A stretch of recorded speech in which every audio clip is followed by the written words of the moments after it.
There he is, the man, the myth, the legend, alongside Mo Patton is Wade Neely. We send you now to the brand new host, co-host, Mo Patton and Wade Neely. Fellas. Welcome aboard. Thank you, guys. Glad to be here. And let's hope it's boom rather than bust. That's the number one pick. That was quite the introduction from producer Yao today. Well, yeah. Well, you know, if you know Yao at all, you know he likes to do things big. So. Yeah, I'm pumped. Been doing this thing remote. First time really in the studio with you guys. And so we're excited about what we've got in store. Always feeling good on a Friday. Excited about the show today and excited about the show, obviously, going forward. So pumped to be here. Absolutely. Big show today, as they typically are on Friday, as we get you ready for the weekend. Got a lot of stuff popping off today. It's been a crazy week, and it's continuing, and we will get to some of that as we go. Couple of great guests. In the second hour, we will visit with John Clay of the Lexington Herald Leader. Going to talk a little UT Kentucky basketball, as those two will tip it off tomorrow night at Rupp. And later in this hour, we're going to check in with our NBA analyst, Landon SECREST. And the timing was really good for us to get Landon on, because yesterday, after we adjourned, news out of the Bluff City, there was a trade. Big trade, literally and physically, I suppose. Yeah, that's a good way to put it. And so we will be getting into that here in the next segment with Landon, among other things. So I'm looking forward to that. Also, big news out of college football, college athletics, but college football earlier today. Some movement of some players at the Major League Baseball level, one in particular last night. We'll talk a little bit more about that later on. And a big event at, is it First Horizon Park? Is that what it is? It's not, the name hasn't changed recently, has it? So yeah, big event at First Horizon Park this weekend. We'll talk more about that later on in the show. So again, we got plenty to talk about. And before we talk about any of it, Wade, we need to get the people yesterday's results and this weekend schedule on the rundown. Here's the rundown. The Friday Rundown is brought to you by Chip Walters of Exit Realty Bob Lamb and Associates. The Blue Raider Voice also wants to be your trusted advisor in real estate. Contact Chip at 615-542-1915 or through his website at choosechip.net. Chip Walters, proud to support youth sports across Middle Tennessee. All right, folks, here we go. Let's kick things off with the results from the hardwood. This is girls basketball. Last night it was DCA 58, Davidson Academy 39. Innsworth winning a close one, 36-35 versus CPA. Santa Fe gets a 46-28 win versus Frank Hughes in a game that we broadcast in Pulaski last night. Giles County does fall 51-61. Murfreesboro Central Magnet, good win for the Tigers there in P-Town. John Overton knocks off Hunters Lane 54-13. Cookeville wins a close one versus Lebanon. Always a good battle there, and it's 50-44 is your final. Lawrence County with a 15-point win, 50-35 versus Marshall County. Blackman 49, Rockvale 23. Shelbyville all over Spring Hill 46-23. Speaking of all over, Summertown 76, Lewis County 18. Big win last night for Summertown. And another big win to cap us off here in Murray County. It was Columbia 83, Warren County 48. Boys basketball action on Thursday night. Donaldson Christian with a 68-65 win over Davidson Academy. East Robertson defeated Knowledge Academies 59-45. Second straight game, Santa Fe Falls host Frank Hughes with a 50-46 win over the top-ranked Wildcats, top-ranked for now. Giles County 45, Murfreesboro Central 40. Overton with a 72-40 win over Hunters Lane. Cookeville 75, Lebanon 48. It was Marshall County 63, Lawrence County 57. That's third-ranked Lawrence County for now. Macon County 2, Republic nothing. Sounds like a forfeit. Smells like a forfeit or a really low scoring basketball some game. fantastic defense. Really good defense. One of the two. Yeah. Spring Hill with a 46-43 win over Shelbyville. Summertown defeated Lewis County 87-55. It was Columbia Academy 64, University School of Nashville 37, and Columbia Central with a 61-53 win over Warren County. Some good wins last night on the hardwood for our boys basketball squads. In college basketball, on the men's side, we begin. Morehead State was a winner, 68-49 over TSU. Cumberland knocks off Bethel in a close one, 79-76. Finley with an 89-70 win versus Tribeca. It was 62, Talladega 58. In women's hoops last night, TSU did knock off Morehead State. That count was 71-58.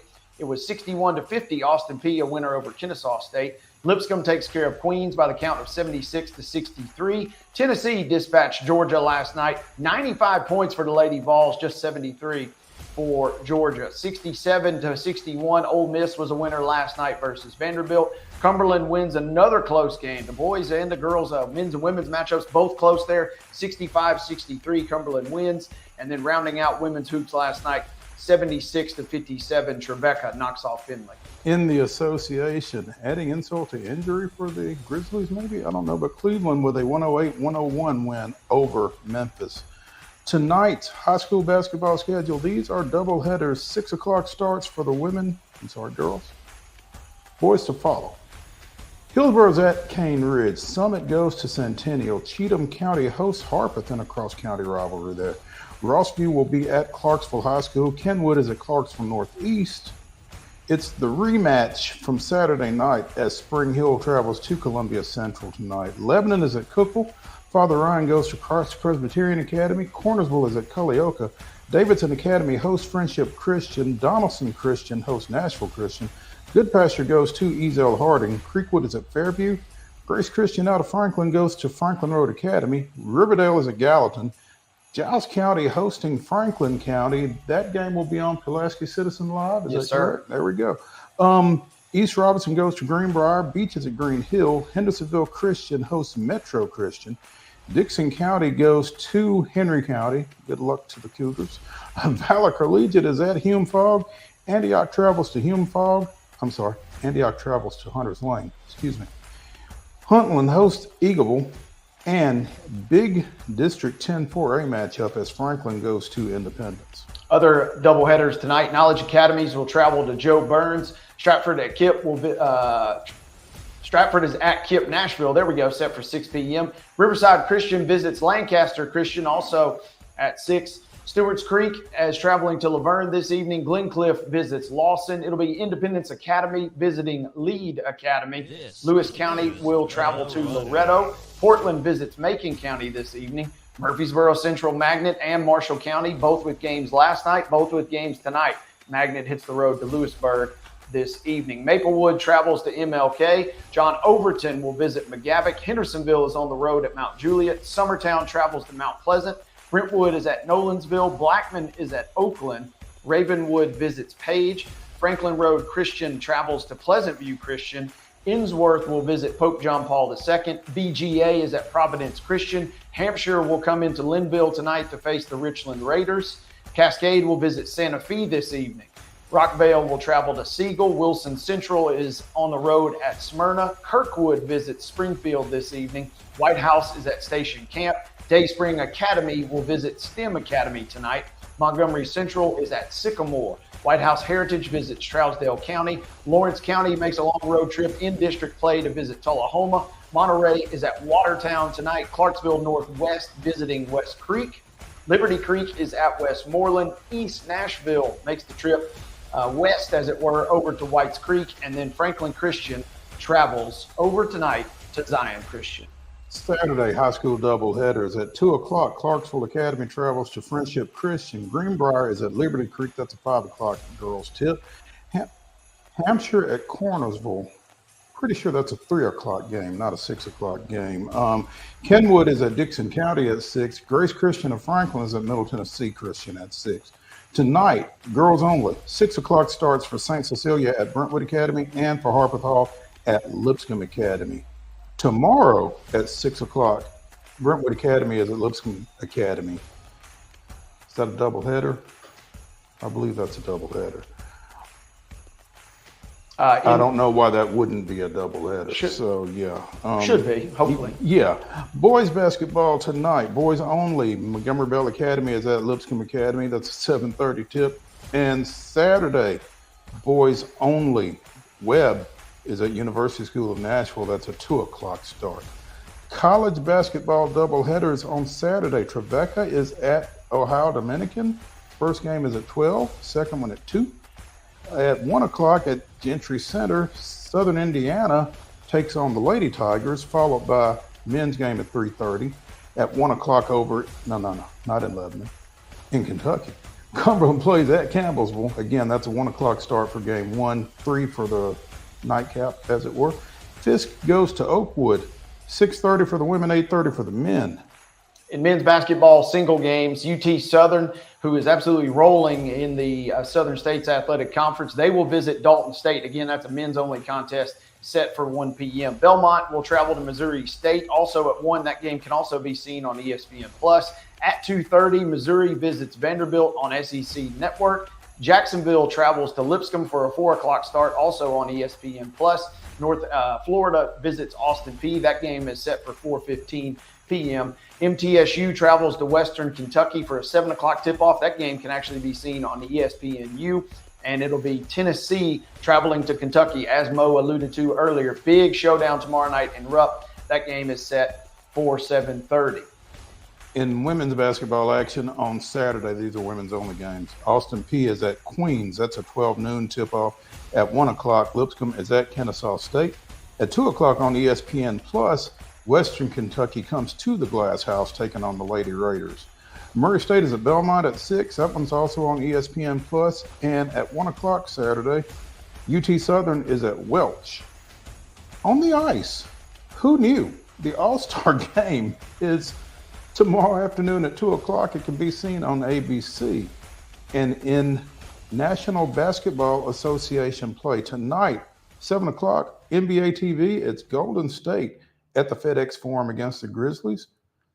The Grizzlies then go on the road to take on Boston. That's a Sunday 5 o'clock tip, and it can be seen on Bally Sports Southeast. And that is your rundown.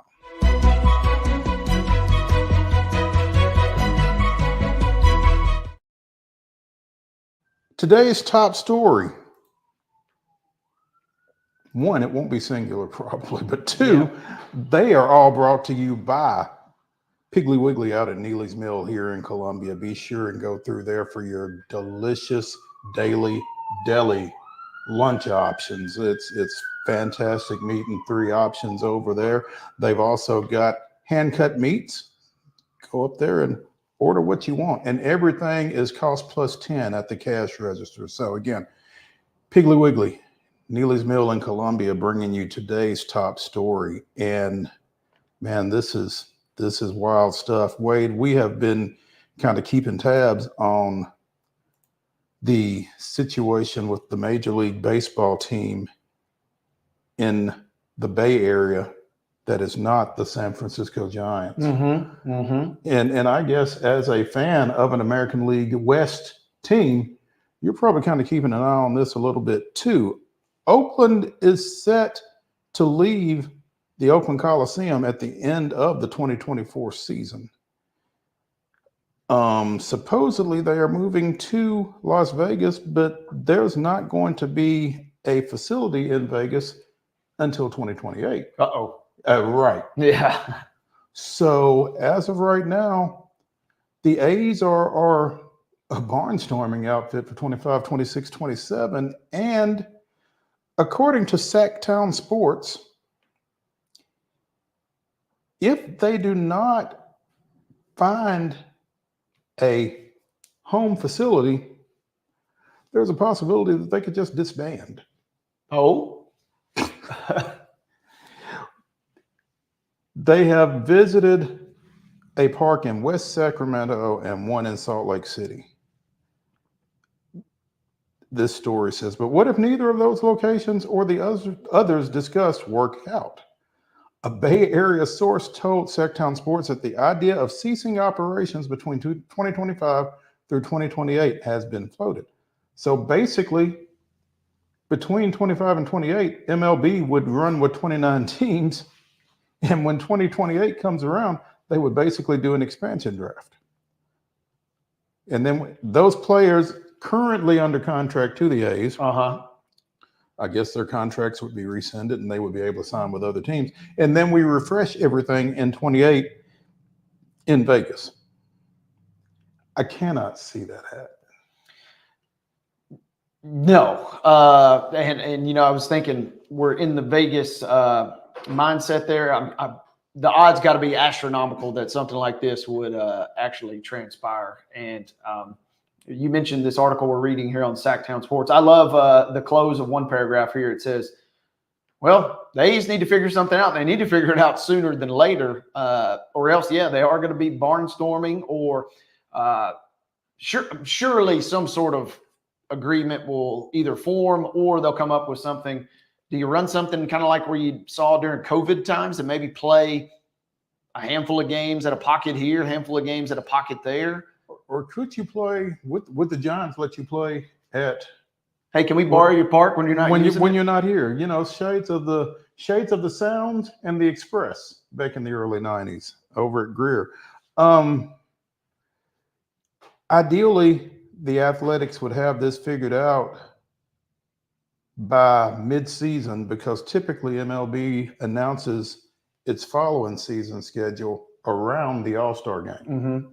So the clock is ticking. Yeah, and you know, you mentioned the AL West. That's obviously been a pretty competitive division the last couple of years. And Oakland didn't win a ton of games last year. Hasn't won a ton of games for a couple of seasons, but they've been prone to win some nice games, going on a decent little run. And so it just kind of is a real head scratcher. This almost seems like a little bit of a headline grab, some sort of posturing maybe for millionaires and billionaires to try and get a situation resolved, because I just don't see any way that you have a team not playing. Right? I can't see it getting to that point, but you know, the fact that it's even being discussed is something.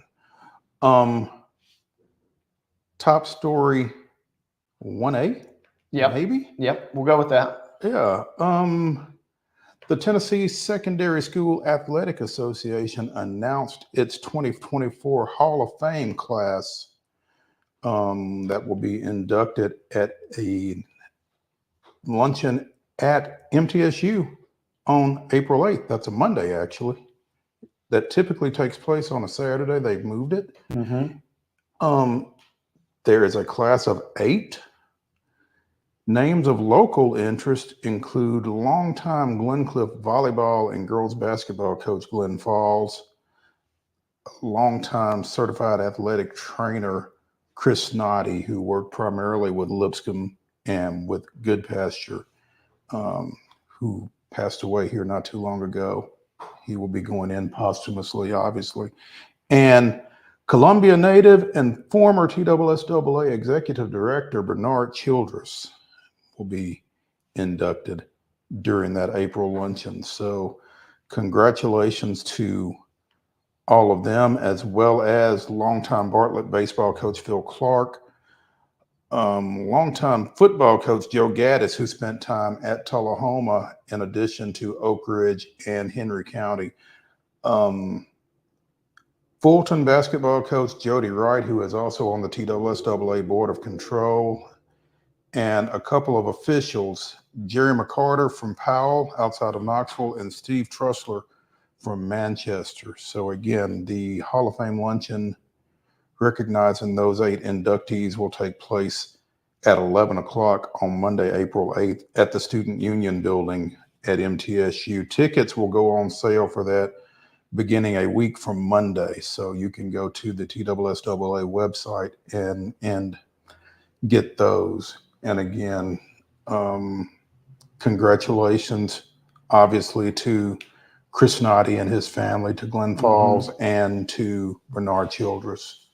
None better than Bernard. No, and this is one of those, when I'm reading the headline, it just seems like it should have already happened. I know this timetable hasn't really exactly worked out, but this is such a deserving recognition for a guy. You know, I grew up in the late 90s, went to high school in the early 2000s, and just remember at the time, even though I was a young, just whippersnapper, just always hearing nothing but great admiration and respect. And then kind of as I matured and got to work with Bernard a little bit, just a consummate professional, super worthy of an induction.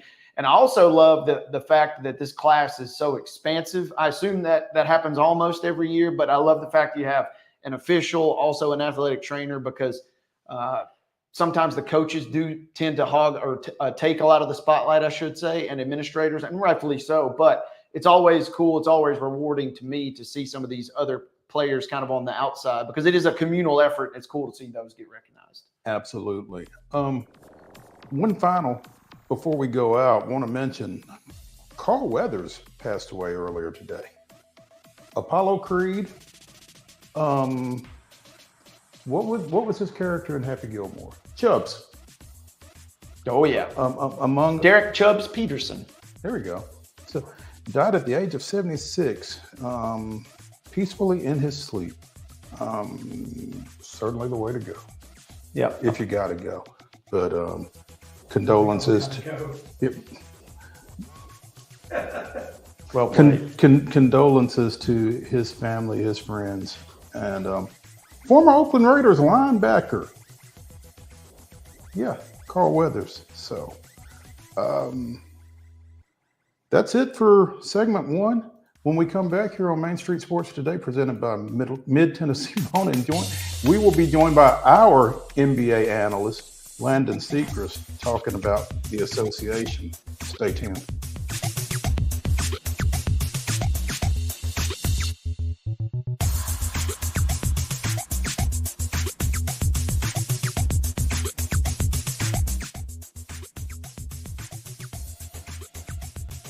Mid-Tennessee Bone and Joint treats your orthopedic injuries and existing conditions. Our trained physicians will get you back in the game faster. Contact us at 931-381-2663 or www.mtbj.net. With Lee Company technology, the best handymen are hands-off. Lee Company techs have been using visual findings and other smart technology tools for years to add transparency and virtually take customers along. You see what we see, whether we're in a crawl space or on a roof. With Lee Company, technology helps us help you, no matter what's happening in the world or at your house. Jones & Lang Sporting Goods here in Columbia has been outfitting teams, officials, and anybody else from T-ball to college for 50 plus years. Be sure and check them out at 931-388-8060 or online at jonesandlang.com. Jones & Lang Sporting Goods, the look of a winner. Zion Christian Academy, zioneagles.org or 931-388-5731. You can schedule your appointment. Go tour their campus. It is beautiful over there, and you're definitely going to want to see it. Again, it's zioneagles.org. Give them a call, 931-388-5731, and schedule your tour today. Custom Stone Handler supplies over 600 distributors and suppliers with quality stone products. Along with River Stone, we produce and distribute over 100 building, landscape, and other bulk products. Our goal is to provide quality products, service, and partnerships to ensure our customers' success. We firmly believe that the measure of any person or company is how they treat other people and customers. Give them a call at 931-490-4990 or visit CustomStonehandlers.com. A game without a crowd is just a scrimmage. A performance without an audience is just a rehearsal. Without your presence, high school sports and the performing arts aren't possible. Ensure that these essential extracurricular activities continue to enrich the lives of students in Tennessee. Purchase a ticket to your local high school's game or performance. This message presented by the TSSAA.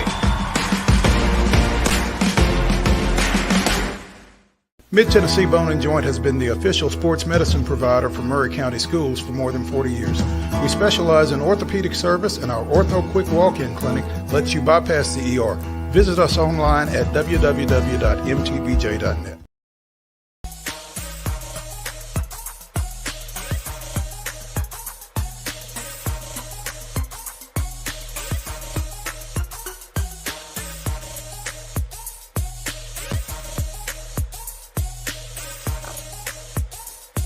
Welcome back to the weekend update edition of Main Street Sports Today, presented by Mid-Tennessee Bone & Joint. I'm Maurice Patton. That's Wade Neely. Chris Yao off camera. Well, for now. He's pushing the buttons, sliding the slides, and doing everything that it takes to keep us on air. So no pressure over there. As we continue today's show, we are now going to be joined by, as I say, our NBA analyst, Landon SECREST. Good afternoon. Hello, how are you? I'm good. Timing is everything, man. We tried to get you on for about 10 days and finally came up with a window that we could get you in because you're so busy. Yes, now is a good time, man. I'm pretty busy now with both basketball teams in full season and conference play. So easy to find time right now for you all. I'm a little disappointed, Landon, because I ran into you Saturday night at the Columbia Central Spring Hill game, and you were sporting some specs, and I'm not sure if they were practical or if they were functional or if they were just for the look, but they looked pretty good on you. And I was hoping we would get the studious Landon SECREST today. But at any rate, after we got you lined up for today, we're all breaking up yesterday, heading to our respective homes, and the news comes across the Memphis Grizzlies have made a trade. They have acquired Victor Oladipo from Houston and a trio of second-round picks. I assume those aren't all next year, but 3 second-round picks in exchange for a guy who's not going to play this year, Steven Adams. And, you know, we here were all really disappointed at, you know, the chain of events that resulted in Steven Adams not being available for Memphis this year. But what exactly, how do you read that move to get him off the roster entirely? I think it's really just an experimental move. Obviously, you said Steven Adams probably wasn't going to play this year, and they get back a player in Victor Oladipo who does have an injury history, so we don't know what he's going to look like on the court once he does get on the court. So he's not on the court either. Yeah, he's had some knee injuries in the past. We don't know if he's going to be fully healthy when he gets on the court, but he's a good player if he is healthy, but that's a big if. In the past few seasons where he's been on the court, he spent some time with the Heat and then had an unfortunate knee injury again, at the same knee injury that he had when he was with the Indiana Pacers as well. This, Chris, you'll recognize this. This sounds like the Braves and guys coming off Tommy John. I mean, collecting injured guys. And the Oladipo trade, to me, one, I didn't realize he wasn't active, but, you know, perimeter guys, the Grizzlies seem to have those in bunches. Adams is a guy, an enforcer, a rim protector, that kind of thing. And even though he wasn't playing right now, you know, is this a concession to the fact that maybe he doesn't get back? Yeah, I think it's really a concession to that, because when you look at acquiring somebody like a Victor Oladipo and a guard-heavy team, like you said, even with the exclusion of John Moran, who's out for the rest of the season, if Oladipo gets back on the court, it's still going to be kind of a logjam once he gets those minutes. And if he shows production, it's going to be kind of hard for him to find that groove, I can imagine. But you look at Steven Adams, I mean, it's a hole now that he's gone, whether he was there or going to play this season or not. Yeah, and Landon, I guess that's where I kind of land on this is obviously Steven most likely was going to be out the remainder of this year, and no guarantee necessarily they were going to bring him back next year, but it does feel like a void or a hole. He's a great locker room guy, it seems like, by all accounts, and I'm just real curious how that potentially gets replaced on Memphis, because this is still a young team that really kind of needs those type of veteran leaders. Yeah, he's definitely that veteran leader. One of the best guys in the league when it comes to that. Obviously looks like an intimidating figure out there on the court, very menacing, but he's actually a very loving guy and a very good person to have in your locker room. And those are kind of hard to find in this day and age without the antics on the court. You can be an enforcer, but also can that carry over to the locker room, a la Draymond Green, not the best on the court, but can be a good guy for your locker room in some cases. Steven Adams is good on and off and in the locker room. Obviously, the win-loss record is not great for Memphis, so they're still kind of in the contention, I suppose, for a play-in possibility. But does this almost feel like a little bit of a white flag wave? Just go ahead and start getting ready for next year. They do get to clear up about $12.5 million of cap space with Adams now gone. I'm just curious if you think that they're going to still maybe try and make a run at this thing, or are we looking at maybe even more moves for Memphis coming up here on the break in about a week? I think there's definitely room for some more moves coming up with the trade deadline. But as far as the rest of the season goes, they're currently in around the 9th spot right now. So they would probably be in that play-in. But maintaining that for the rest of the season is going to be interesting. With all these players, how much does a Desmond Bane contribute in terms of him carrying the offensive load for the rest of the season? Who's going to step up into those roles? We've seen Vince Williams play some really good basketball. So it's going to be interesting to see if they really do go all in and attempt to make a push, or is this really just, hey, we're going to experiment for the rest of the season, pack it up, and let's see what next year holds. Landon SECREST, you can find him at Seco_sports on X, Twitter, whatever you want to call it. Doing some on-air work with Belmont women's basketball. So he is well-versed in basketball, both at the collegiate and the professional levels. But as I said, wanted to try to get you on last week when the scoring flurry was going on. And we talked a little bit about that when I saw you Saturday night. But I mean, Luka with a 73-point game last week. Embiid with a big game. Who else had the big game the same night that Embiid did? Karl Anthony Towns. Yes, Cat. With 10 twos, 10 threes, and 10 free throws. I mean, and that's pretty amazing to me. You are way bigger an NBA fan than I am. Is that number there, again, 10 twos, 10 threes, and 10 free throws, is that as impactful as it feels like to me it is? I don't really know. When you look at a player like Joel Embiid, the term now is really a foul baiter or a free throw merchant, and not a lot of NBA fans really like the players that get to the line a lot. We saw it with James Harden a couple years ago when he went on the 50-point tear, the 60-point tear when he was with the Houston Rockets. A lot of fans don't really like the style of play that Embiid plays, me being one of them sometimes. I do acknowledge the fact that he is a great player and he can score in a multitude of ways, but getting to the free throw line and all of the flopping is something that I'm not a fan of. But in that 73-point game, I mean, he did give it to – in that 70-point game, he did give it to Victor Wembanyama, and Wembanyama did fire back. So I think that was a good battle. But the free throws and getting to the line is an art, but it's not something that I necessarily want to watch. What are you looking for over this next few weeks as you look at the NBA? Wait a minute. Before I ask you that, let me ask you this. Last night, the Lakers played at Boston. LeBron and AD did not play. There was a lot of uproar over it. And I think the final score was Lakers 115, Boston 104. You know, I guess maybe LA is a little vindicated by sitting their two stars out and still winning that ball game. But I mean, where does that come from?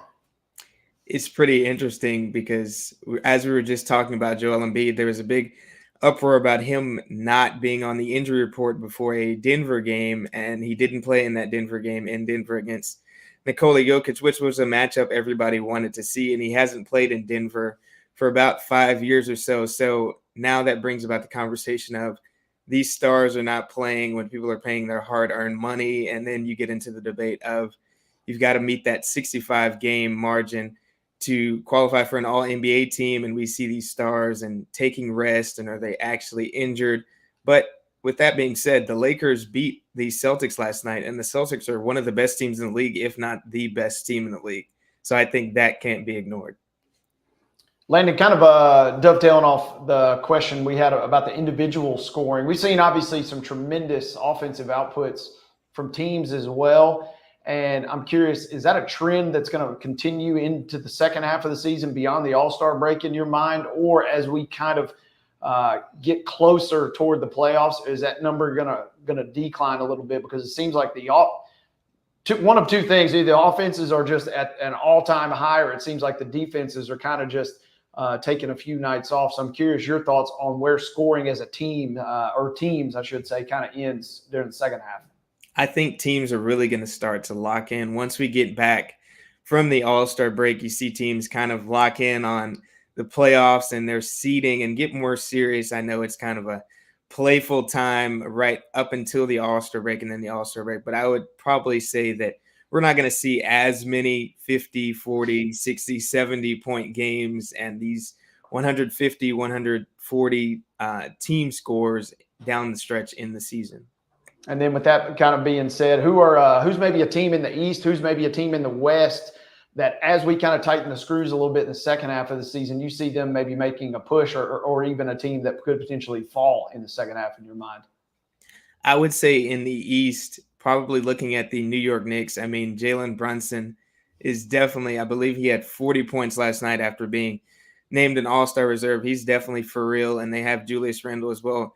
I don't think they're going to get past that Bucks and Celtics threshold, but they're definitely going to be a riser in the East as much as they can rise. And then looking in the West, obviously Phoenix has the big three. That's a given. But when you look at a team like the Dallas Mavericks, who is around the bottom half of that top 8 or so, I think they can rise with Luka and when Kyrie does get on the court and them together down the stretch. And I think just looking at those teams, looking at a Lakers team that hopefully they can figure it out if they don't continue to get overshadowed by the other team in LA, which is the Clippers. And they're having a phenomenal season. I mean, Paul George, Kawhi Leonard are both all-stars. Russell Westbrook seemingly knows how to play basketball again. So it seems like the Clippers are coming together, and they're definitely a scary team that's up there towards the top. Landon, before we go, I'm going to ask you a question that I asked you last Saturday night. How can people not guard Luka Doncic? I think it's really the European players have a different style of play, and even the international players, I would put it to the international players. They have a different style of play. They handle the game in a different way, and it's kind of methodical, and it kind of throws you off. Obviously, I have never been an NBA defender, but I can tell that it throws the defenders off. You see Luka Doncic with his pace. He's not the fastest guy. He's not the quickest guy. And it seems like I can predict every time he's going to do a step back as a viewer watching a Dallas Mavericks game. But a defender cannot get to his spot and contest that shot because it's seemingly automatic for Luka. And he can drive past everyone and find his way to the rim. So it's just interesting to see someone like Luka Doncic, who isn't the most appealing physical specimen in the NBA, that he can just dominate offensively like this. He looks like the old guy at the Y. Yes, he does. It's uncanny. I mean, watching the highlights from that 73-point game, it's like, how? Yeah. How? Anyway, Landon SECREST, Spring Hill Multisport Standout, joining us here on Main Street Sports Today, presented by Mid-Tennessee Bone and Joint. Landon, appreciate your time, man. Keep cracking those books. We'll catch up with you. Thank you. Thank you. Thank you, Landon. When we come back here on Main Street Sports Today, presented by Mid-Tennessee Bone and Joint, going to talk a little college athletics because there was a joint announcement made by 2 of the Power 4 conferences earlier today, and it's certainly interesting. Stay tuned.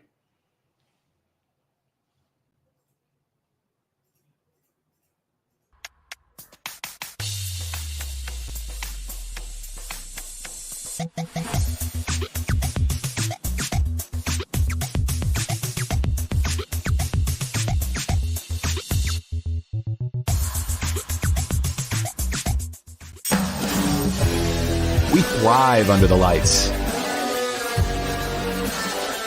A city of performers, putting on one heck of a show. Headlining night after night. Welcome to Smashville.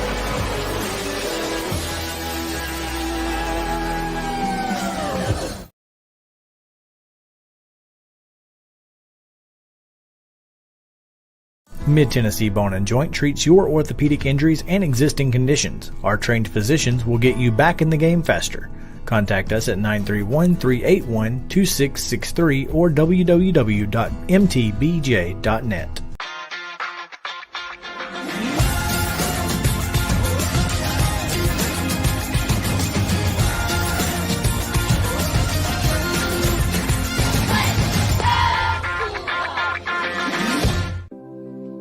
Custom Stone Handlers supplies over 600 distributors and suppliers with quality stone products. Along with River Stone, we produce and distribute over 100 building, landscape, and other bulk products. Our goal is to provide quality products, service, and partnerships to ensure our customers' success. We firmly believe that the measure of any person or company is how they treat other people and customers. Give them a call at 931-490-4990 or visit CustomStonehandlers.com.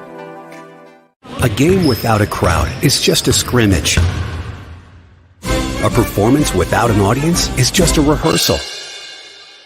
Without your presence, high school sports and the performing arts aren't possible. Ensure that these essential extracurricular activities continue to enrich the lives of students in Tennessee. Purchase a ticket to your local high school's game or performance. This message presented by the TSSAA.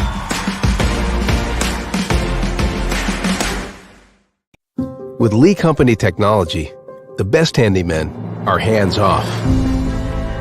Lee Company techs have been using visual findings and other smart technology tools for years to add transparency and virtually take customers along. You see what we see, whether we're in a crawl space or on a roof. With Lee Company, technology helps us help you, no matter what's happening in the world or at your house. Piggly Wiggly, located in Neely's Mill Shopping Center, is Columbia's locally owned and operated Cost Plus 10 grocery store dedicated to serving the community with low prices and smiling faces.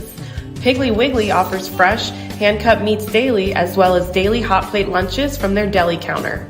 You're certain to see smiling faces and a helping hand when you're here at Piggly Wiggly. Come by and check out our fresh produce, high-quality meats, and more. Down home, down the street, we'll see you at the Pig. Mid-Tennessee Bone and Joint has been the official sports medicine provider for Murray County Schools for more than 40 years. We specialize in orthopedic service, and our Ortho Quick Walk-In Clinic lets you bypass the ER. Visit us online at www.mtbj.net.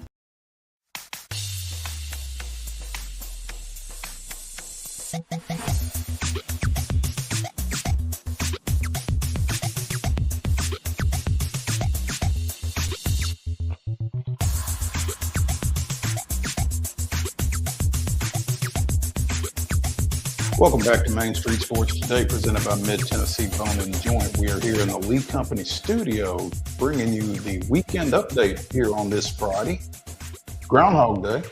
Yes, sir. What did the groundhog see? I was hoping you could tell me that. I'm gonna have to defer. It sounds like we're both having to defer. No, I have no idea. We'll have to look that up. We'll have to figure that out. But I can tell you what college athletics saw earlier today.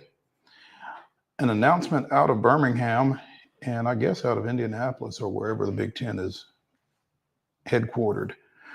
The Big Ten Conference and Southeastern Conference today announced the formation of a joint advisory group of university presidents, chancellors, and athletics directors to address the significant challenges facing college athletics and the opportunities for betterment of the student-athlete experience. There are similar cultural and social impacts on our student athletes, our institutions, and our communities because of the new collegiate athletics environment, said SEC Commissioner Greg Sankey. We do not have predetermined answers to the myriad questions facing us. We do not expect to agree on everything, but enhancing interaction between our conferences will help to focus efforts on common sense solutions. The Big Ten and the SEC have substantial investment in the NCAA, and there is no question that the voices of our two conferences are integral to governance and other reform efforts, Big Ten Commissioner Tony Petitti said. We recognize the similarity in our circumstances as well as the urgency to address the common challenges we face. So what you're seeing here is the two premier conferences in college athletics kind of taken the lead in trying to bring the NCAA around on some things, which after this week's events seems much needed.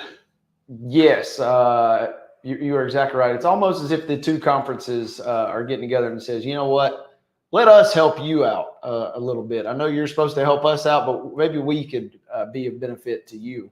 And to me, this is really no surprise that the two premier conferences, as you just said, are taking the reins on this. And the question is, to me at least, is this a chance to work with and massage and kind of improve the current situation with the NCAA, or are we trying to further and further that discussion of maybe a Big Four or Power Four is not what we're really looking towards, but let's just us go ahead and start laying the groundwork for what potentially could be ultimately a Power Two, or your major leagues or Super League, however you want to phrase it. Article on The Athletic by Nicole Auerbach. The announcement essentially formalizes a collaborative relationship between the two leagues that has been growing ever since Commissioner Tony Petitti took over the Big Ten last year. Petitti and Sankey's leagues will represent 34 of the 134 FBS schools at the start of the 2024 football season. So, and again, to the point that we made during yesterday's show, 18 teams are accounting for 50% of Division I college football viewership. And of those 18 teams, 15 are from either the SEC or the Big Ten. So draw your own conclusions. Yeah, and the conclusions to me are pretty clear. It seems like these two are recognizing the influence that they have, and maybe under the guise a little bit, so to speak, of, hey, you know, we're here to help. We're here to ensure, you know, equal rights and fair play for all. But low key under the scenes, we're just continually moving and gravitating toward a kind of a super league here. And obviously, as a fan of a Big Ten school, and obviously we're an SEC country, that is kind of exciting in a sense that at least you're not on the outside looking in potentially. But this just to me does kind of seem like we're just continuing that conversation where, you know, maybe by the end of the decade we're not talking about but just two conferences in a real big capacity here. And it's interesting because, as Chris said when we were discussing this, both you are a Big Ten fan, you are a Michigan fan. Obviously, we're SEC fans, but we are mid-major graduates, both Chris and I. And myself. Yeah. That's right. That's right. Yeah. So, I mean, this isn't a development that necessarily bodes well for our institutions. No, it does not. And, you know, we've seen this kind of dance going for the last couple of years in this game of musical chairs a little bit. And who's going to be, it almost felt like at first, who were the few schools that were going to get left out? Then it kind of is now shifted to which conferences are going to get left out. And which conferences are going to get dissolved. Exactly. Which conferences will be a thing of the past. So long Pac-12, obviously being the classic example there. But it just seems like this thing is inevitable now. And now what we're seeing is the SEC and Big Ten kind of just like you've referenced with the article there from The Athletic. Seems like we're just formalizing that collaboration. We might have been on talking the same language over the phone, but now that we're in the same room potentially together, it seems like they're really kind of focusing their efforts toward almost like a last man or last conference standing in this case. The advisory group will, quote, engage with other constituencies as necessary. A pointed note, considering the frustration many administrators in both leagues have expressed with the NCAA and its typically slow and reactive nature. However, Friday's announcement was not meant to be construed as the first step of a breakaway from the NCAA. So much of what these leagues do is tied to the national governing body and its services. So, Well, and that was also the question I had is how much of this is the SEC and Big Ten getting together and saying, do we really even need the NCAA? And it seems like, at least on the surface level, they're saying the right things and they're following and towing the company line, as it were. But I can certainly see some backroom dealings here, and it's like, do we really even need this organization? And if you've got all the power schools of note, maybe in college football especially, which obviously is driving this whole thing, do you technically need, what if just all those schools broke away and said, hey, we're doing our own thing? The ratings would play out. I think they would tell all, right? I mean, so it's very interesting, the fact that it is for sure once and for all kind of formalized for the first time, really. The two conferences are the richest leagues in the country and deal with NIL and other issues at a level different from their peers. Sankey has long complained that the NCAA governs across too diverse a membership, with the schools in the highest resource leagues needing to make more decisions for themselves, to your point. So this is yet another development that will bear watching. I'd love to jump in, but I have no idea if anybody can hear me. So, well, but if we knew, but I'm just gonna keep my comments quiet because I don't know. Well, it's unfortunate if you can't be heard, but would you like to send a raven and us deliver a message from the producer's truck? Oh, I think we hear Mr. Buckle up, folks.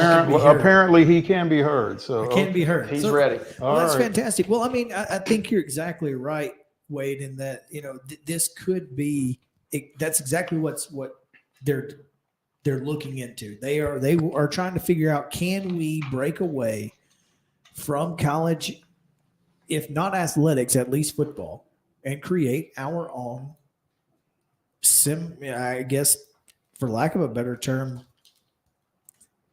developmental league, basically. And, if they are, does that mean that players still only have 4 years of eligibility, quote? I don't know.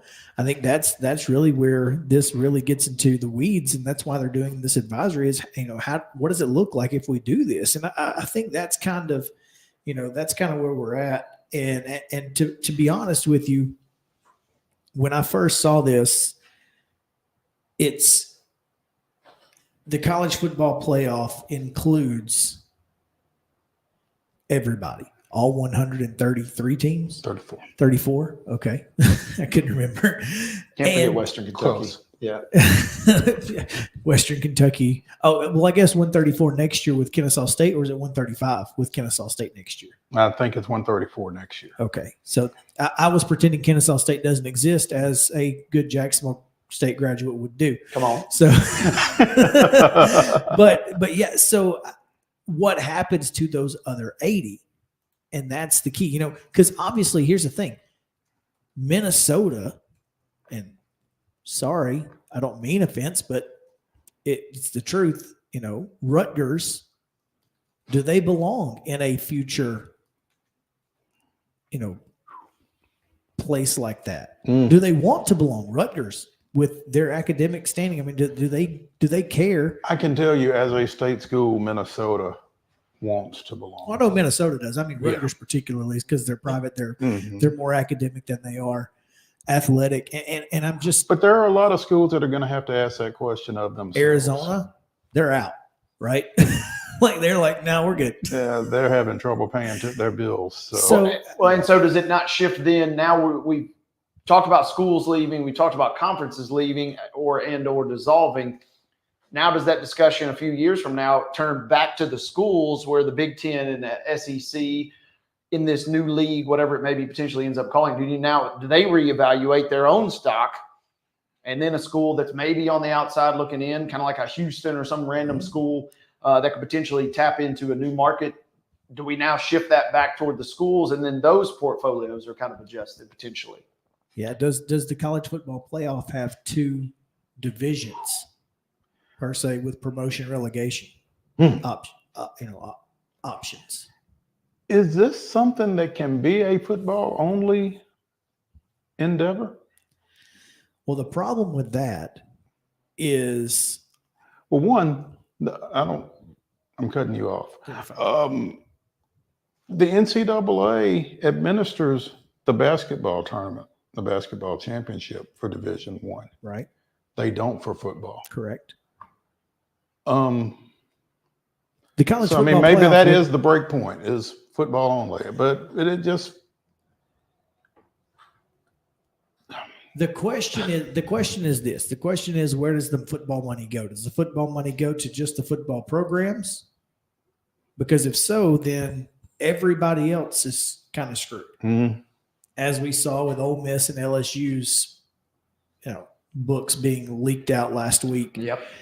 Everybody loses money except football, pretty much. I mean, men's basketball brings in maybe $1 million or $2 million, but not enough to pay for everybody else. So that's your biggest issue.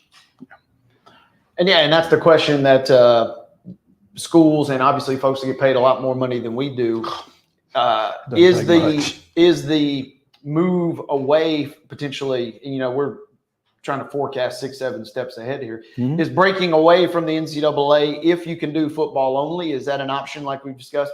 Is that the best option, or is there that safety net that encompasses all the other sports? And I'm not sure, obviously what would the NCAA say or think if you want to break away from us for football, but you want to come back to us for all these other sports? Well, maybe we don't want you back type situation. So there's a lot of moving parts of this whole thing.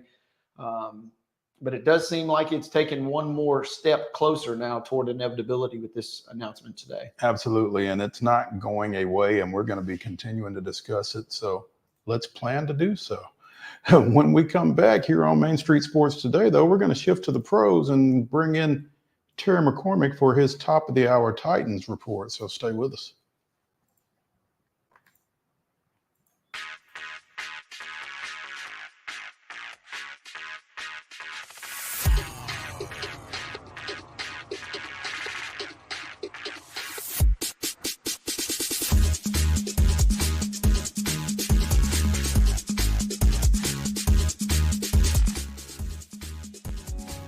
Since 1975, Mid-Tennessee Bone and Joint Clinic has treated the orthopedic needs of Middle Tennessee residents.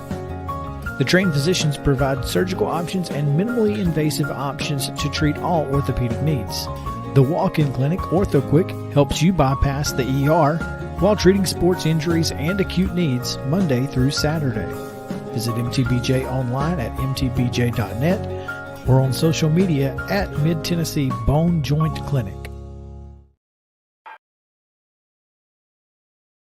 He shoots, and he scores!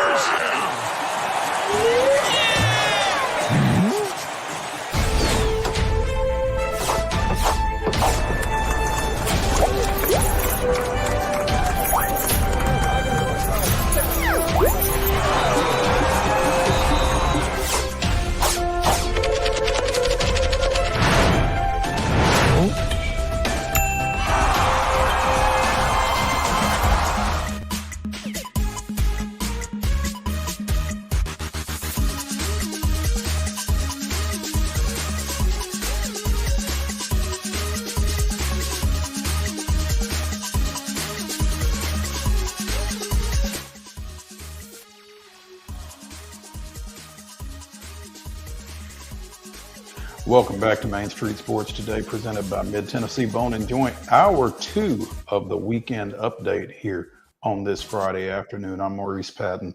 That's Wade Neely. Chris Yao is kind of coming in and out as he so chooses because he's got all the buttons, so he can do that. But right now, we are going to visit with Titan insider Terry McCormick for his top of the hour Titan report powered by Zen Sports. Terry, good afternoon.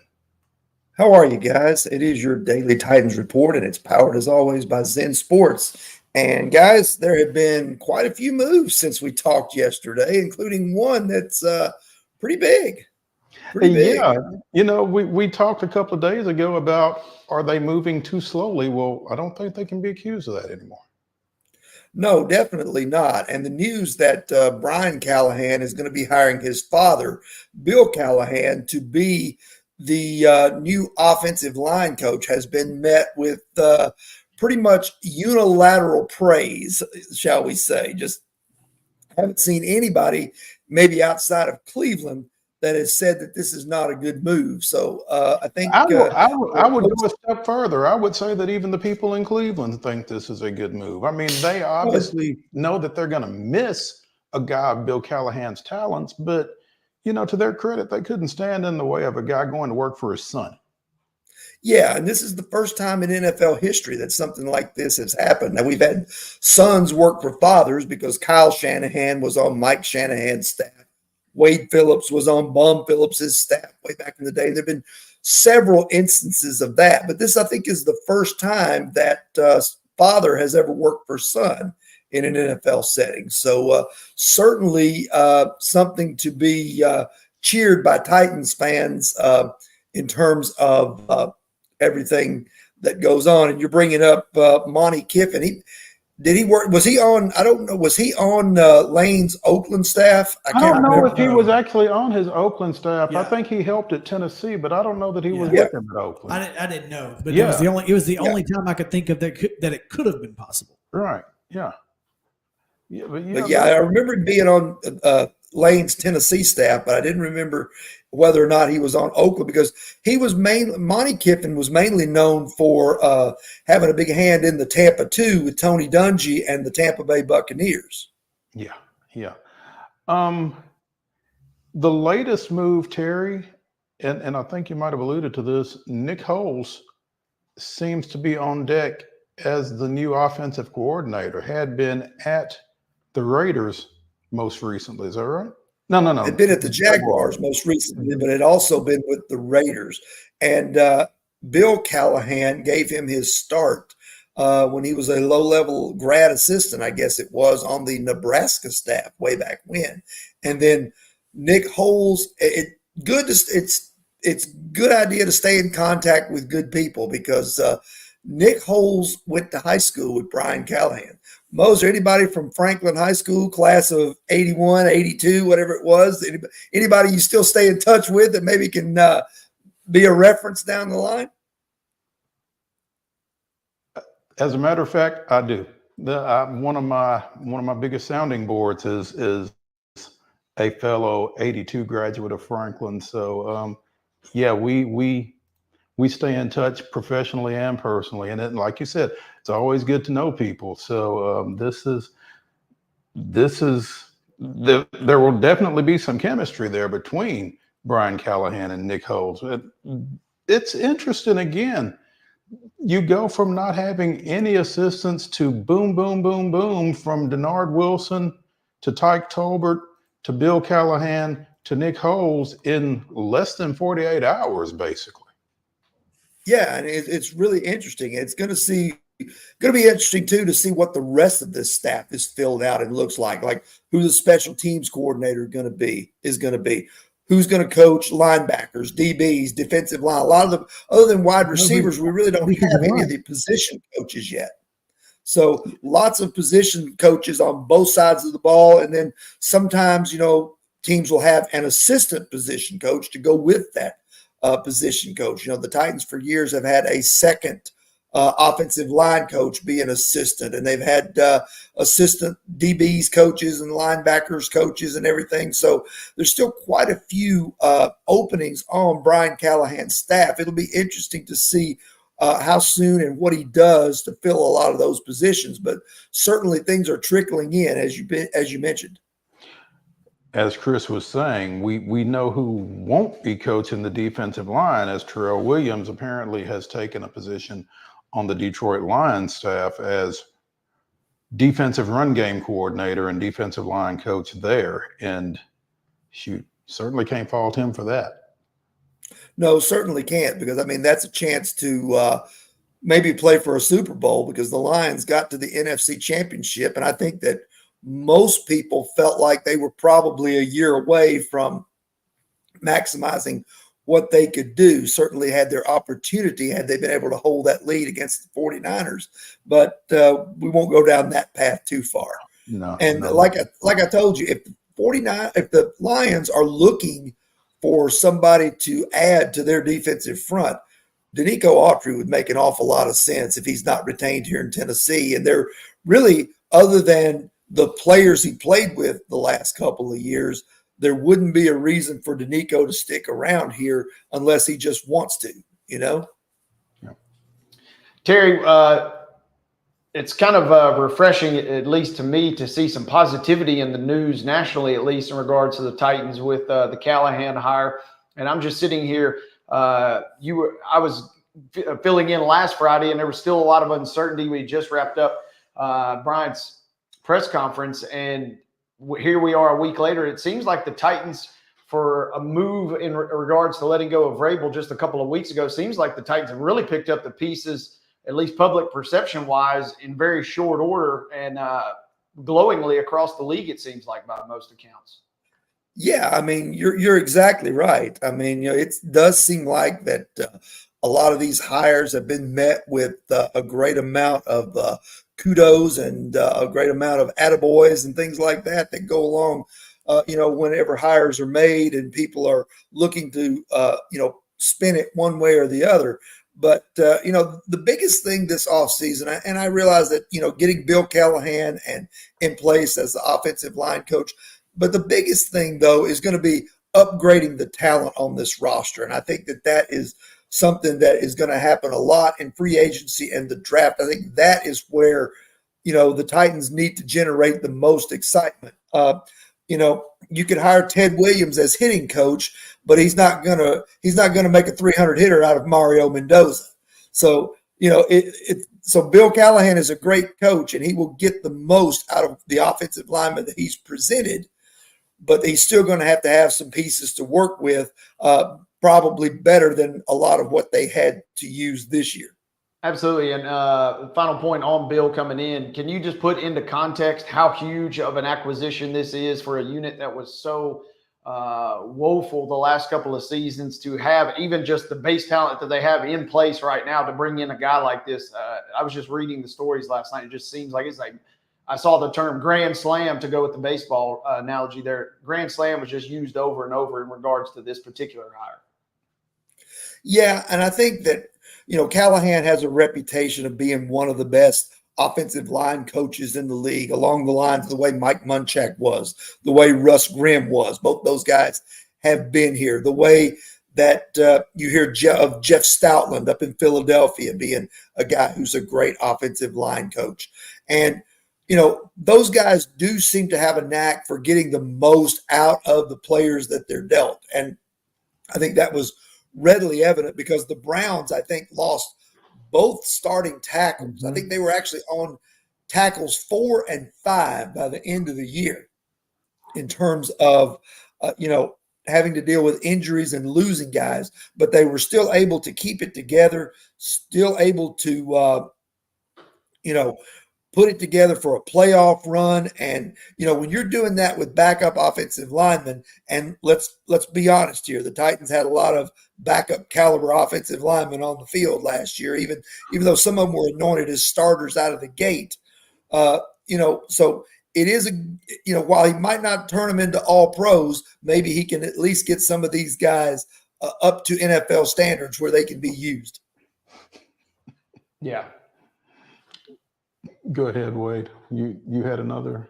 No, and I was just getting ready to say that, yeah, you could take a unit that potentially grades almost of an F, and if you bring it up to a C, I mean, right there, then who knows what that does for your quarterback development, for your running game now that if potentially Henry is gone. So I was just blown away, but to see, and I was also just shocked that it worked out so well. Do you think this hire, obviously it was speculated from the jump when hiring Brian, but do you think this was almost written into a sort of a package deal from the jump? I know there were some complications with his contract in Cleveland. How much of this was hopeful and how much of this was almost kind of a done deal from the jump?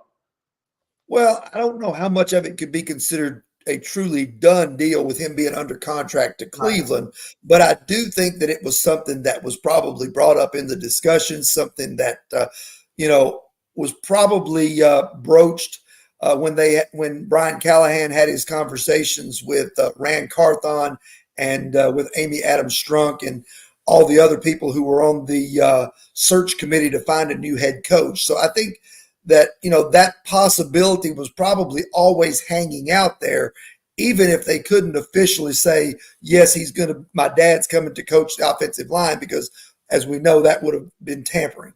Right. Terry McCormick, the Titan Insider, with his top of the hour Titan report here on Main Street Sports Today. Terry, we appreciate it. Tell us about Zen It's a Sports. new sports betting app exclusively in Tennessee the last few months, and I'm excited to share with you some big news. Now, when you sign up for a Zen Sports account, you will receive up to a $1,000 no danger first wager. That's right. When you place your first bet in Zen Sports with up to plus 500 odds, you can be reimbursed for the amount of your bet up to a $1,000 maximum within 24 hours if the bet loses. And there's more good news. Zen Sports is rolling out its brand new VIP rewards program. This new VIP rewards program will allow top-tier customers to earn more bonuses, comps, and perks. The VIP program is by invite only, so if you feel your Zen Sports play qualifies for VIP consideration, please check out the program details and apply at zensports.com/VIP. No other sportsbook will offer you a premier sports betting experience with 24/7 top-tier customer support and faster withdrawals than Zen Sports. So what are you waiting for? Get going and download their app at zensports.com today. Zen Sports, betting just got better. Gambling problem? Call 1-800-889-9789. Terms and conditions apply. Must be 21 and older and in Tennessee to bet.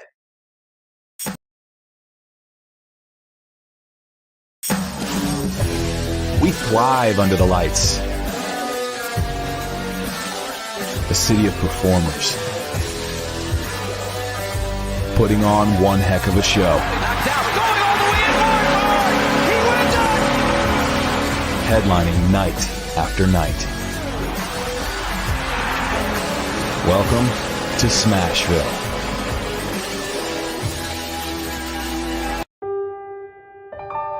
This holiday season, the largest lantern festival in the country returns to Nashville Zoo. Witness more than 1,000 handcrafted Chinese lanterns featuring brand new designs, including towering mythical beasts, a life-sized Santa's workshop, and a 100-foot-long dragon. Welcome back to Zoolumination at Nashville Zoo. Bigger, brighter, and better than ever.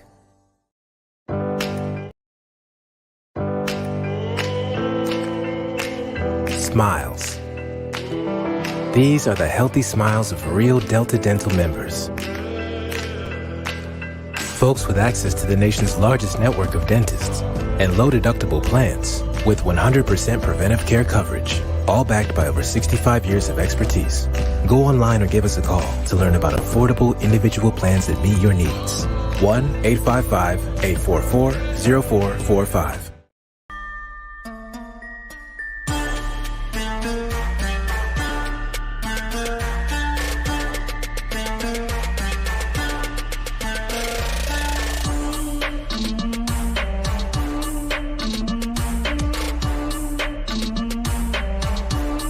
Welcome back to Main Street Sports Today, presented by Mid-Tennessee Bone & Joint, as we continue with this weekend update. I'm Maurice Patton, that's Wade Neely, and joining us now is Lexington Herald, easy for me to say, Lexington Herald leaders John Clay. There's a little bit of a big game at Rupp Arena tomorrow night as number 5 Tennessee visits number 10 Kentucky, and both in a little bit of an odd position coming off of losses earlier this week. John, thanks for joining us. Hey, thanks for having me on, guys.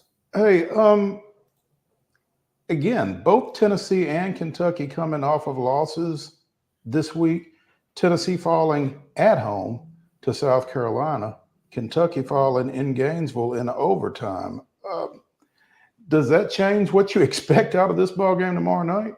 Actually, the Kentucky game was in Lexington. Maurice, they played them in Gainesville earlier. It was actually the SEC opener. They won that game by 2 points, but then turned around and Florida beat them on Wednesday night there at Rupp. So, so you got two teams both coming off home losses. Tennessee 5-2 in the league. Kentucky's 5-3 in the league. So, Kentucky definitely in a spot where, don't want to lose 2 games back to back at home, and also take that 4th conference loss. So it's obviously a big game for both teams. Again, Kentucky puts up 91 in that 3-point loss at home. So, where did you feel like that got away from them? What do you feel like they've got to shore up as they get ready for this game Saturday? Yeah, well, they had a couple of problems in the Florida game. One is the injuries. They were without DJ Wagner. The 2 games where DJ Wagner, their freshman point guard, has not played in this year, they lost both those games. They lost to UNC Wilmington back in the non-conference part of the schedule, and then he was unavailable on the other night with an ankle injury. Think he's going to be able to play on Saturday, but we don't know for sure. And then also Justin Edwards, who had suffered a leg injury before the Arkansas game, another starter, a freshman starter. Did play some against Arkansas, but was unable to go against Tennessee, against Florida. So they're hoping to get him back. But the other problem, probably the main problem, is this team has not been a really good offensive team, a very entertaining team to watch, but they've not been a good defensive team this year. I think they ranked 74th now in Ken Pomeroy's adjusted defensive efficiency, and that was the problem the other night. Walter Clayton from Florida had 7 3-pointers, including the 3-pointer where they ended up getting open with 3 seconds left to send the game to overtime. And Florida hit some big shots in that game. Same thing when the week before when they lost at South Carolina. South Carolina made a bunch of threes, and a lot of those were open threes. And so that's been a continuing problem with this Kentucky team. They just haven't been able to get it done defensively, especially when you consider that a lot of John Calipari's best teams in Kentucky were really good defensive teams. So up to this point with this team, they've been trying to outscore everybody, and that hasn't always worked. So that poses a little bit of a problem theoretically, because Tennessee, typically a defensive team over Rick Barnes's tenure, has figured out how to score. Tuesday night's 59-point performance notwithstanding. But I mean, on a consistent basis, they have probably scored better this year in conference play than they had to this point. So again, and they can knock down some threes. So again, another potential problem for Kentucky tomorrow night. Right. Didn't Tennessee score 91 points on Alabama when they beat Alabama 91-71? Obviously, Dalton Connect, is definitely a problem for a team that doesn't play, good defense. I think Connect's got like 191 points over his last 6 games. I watched that Tennessee-South Carolina game the other night, and I wasn't totally surprised because I saw South Carolina beat Kentucky and Columbia, but I was surprised at the number of shots that Tennessee missed around the rim in that game. And I'm not sure Kentucky can count on that on Saturday. But you're right. I mean, it's a definite problem, especially when you get a player like Connect, and Tennessee has length and size for Kentucky defensively. And the other thing is, Cal said the other night, like, for example, injuries were obviously a factor the other night. Reed Shepherd played 45 minutes in that game. He was not subbed the entire game, Kentucky's freshman guard. He also played the point the whole game, which is not what he's used to doing with DJ Wagner in there. And at the end of the regulation, Reed took the blame for this after the game. He got caught inside trying to help defense, which ended up leaving Clayton open for the 3. So, mistakes like that, which was a freshman mistake, they can't make, especially against a more veteran team, especially a more veteran team. This is what Vescovi's got to be like his 10th year at Tennessee, right? And you got all those other guys, Ziegler, James, all those veteran guys. So it's a tough matchup for Kentucky on Saturday. But I think Kentucky probably poses some problems for Tennessee as well. So it'll be interesting to see what happens. Yeah, obviously the game, John, will play itself out tomorrow. But coming out of this weekend, say there is a loss to Tennessee, which under any other given circumstances, a top 5, top 10 team, a loss is not necessarily the end of the world. But we obviously know Kentucky, a little bit different equation. Take the rabid Kentucky fan meter out of the equation. Where does the panic level sit if Tennessee were to go into Rupp and get a win on Saturday for this Kentucky program out of this weekend? Well, they panic over a close win, much less a loss. So, they've as close to rational as we could get, I suppose. Right. Yeah. So, I mean, Cal said the other night, we'll be fine. Cal likes to say that we'll be fine. We just got to get a full roster. We need to fix some things. But obviously, 2 losses at home, 2 conference losses at home. your fourth conference loss is like they're 2-3 in quad one games, so they need they need to up their resume. They need some wins against some good teams to help their resume. But the big thing, like I keep going back to, is defense. They got to get better on defense. They played better at Arkansas on defense. I think they went from like 95th to 70th and adjusted in defense. But Arkansas at that time, a lot of struggles at that time. That loss dropped Arkansas to 1-6. Florida, good offensive team. They play the same pace that Kentucky likes to play. That's going to be an interesting thing to me on Saturday. Arkansas, South Carolina, and Arkansas both tried to slow the game down on Kentucky, not let them get out on the fast break, make them work more of the shot clock. And Kentucky didn't respond too well, really, in either game. And they were not exactly an offensive juggernaut against Arkansas either. That's not Florida's style under Todd Gold. They want to get up and down the floor like Kentucky does. And so Kentucky played better offensively. Defense hurt them. It'll be interesting to see how Rick Barnes plays it tomorrow night with Tennessee. As you guys mentioned, they're a higher scoring team than they've been in the past. But, as you also mentioned, Rick has good defensive teams that like to play lockdown defense. So I'll be interested to see what kind of tempo we end up seeing on Saturday night. John, also, we've talked a lot about Dalton Connect, and I got to see him in person last weekend, and what a phenomenal player. But some chatter now kind of floating around. If he wins, your league player of the year, how much of a slam dunk or how much of a conversation are we having about this guy being your national player of the year? I think he should definitely be in the conversation. I mean, I'm really looking forward to seeing him play in person on Saturday. I mean, I've been really impressed with what I've seen. I mean, he's got such a great offensive mentality. The length he has. I know he's 6'6", but he seems to have a lot of length. I'm really looking forward to watching him play. But yeah, I think he definitely, the points that he's putting up in this league. I mean, this is a strong league. It's ranked either 2 or 3, depending on which one of the analytics you want to look at. Behind the Big 12 and maybe the Big East, this is a tough league. And for him to be putting up those kinds of numbers in this league is very impressive. So, yeah, I definitely think he has to, like you say, I think right now he's a slam dunk to be the SEC Player of the Year. And I think he definitely should be among those handful of players that you would consider for National Player of the Year. John Clay of the Lexington Herald-Leader joining us here on Main Street Sports Today, presented by Mid-Tennessee Bone and Joint. You can find him on X or on Twitter at John Clay IV. John, before I let you go, just want to ask you, as you look through these SEC standings right now, and you look and see Tennessee at 4th and Kentucky tied for 5th, does that just kind of speak to the parity in this league right now? Because they're the number 5 and the number 10 teams in the country, but they're 4th and 5th in their conference. Yeah, I think it has to speak to the parity in the league. I mean, Alabama played a really tough non-conference schedule and took some losses, but now look, they're 7-1 in the conference. I think it also leads some to the schedule and the teams that they play. South Carolina is obviously the surprise team. Both Tennessee and Kentucky have played South Carolina. Other teams haven't played South Carolina yet, so we'll see how that shakes out. But I do think it speaks to the strength of the conference. You look at what Chris Beard has done at Ole Miss. I mean, Golden now has Florida with that win the other night. They're 5-3 in the league.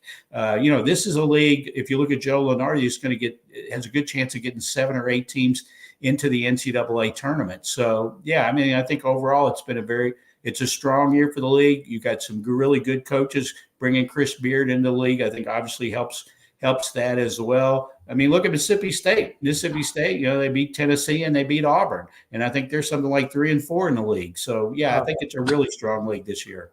Absolutely. John, we appreciate you taking some time with us, man. Enjoy that game tomorrow night. Sure will. Thanks for having me on, guys. I appreciate it. Thank you, John. All right. When we come back here on Main Street Sports Today, we're going to kind of grab bag it a little bit, because there's a few things that we need to get to in the run of show. Well, I'm not going to read it, but anyway, we'll be right back after this. Yeah.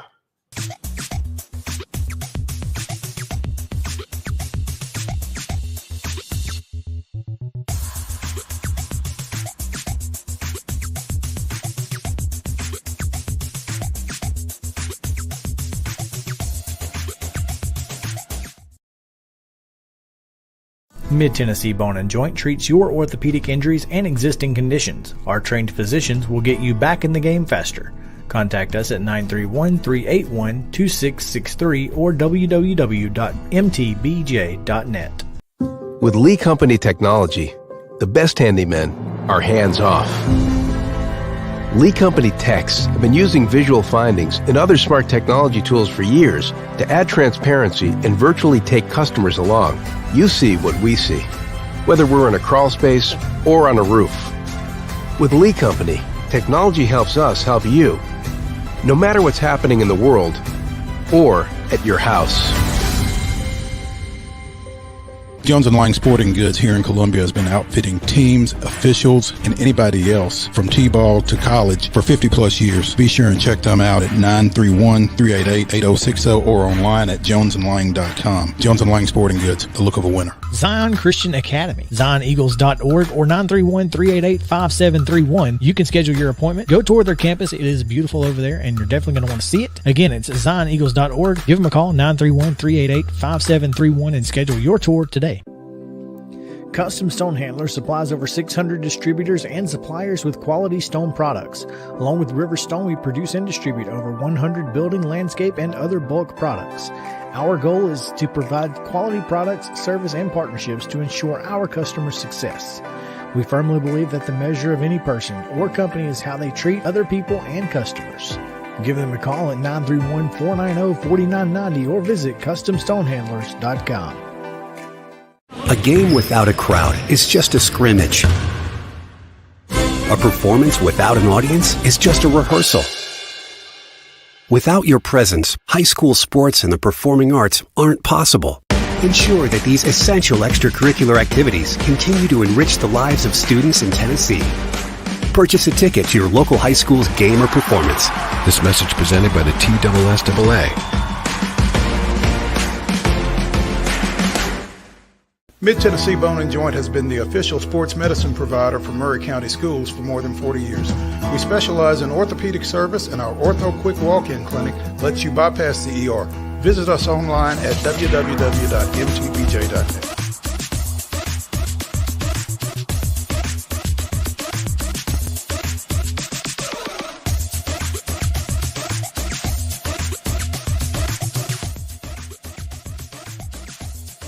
Welcome back to Main Street Sports Today, presented by Mid-Tennessee Bone and Joint. That's Wade Neely. I'm Maurice Patton. Chris Yao off camera until he turns the camera on. See, no one man should have all that power. Now he's on camera. Yep. See, no rhyme or reason, no warning, no nothing. Now he's off camera. See, he's just playing. It makes me a little nervous having all that control. You never know what you're going to get. That is a lot of control for one person, especially one Chris Yao. As we continue getting you ready for the weekend, we need to also catch you up, because a story that we talked a lot about last spring has come to a bit of a conclusion, I guess, down in Tuscaloosa.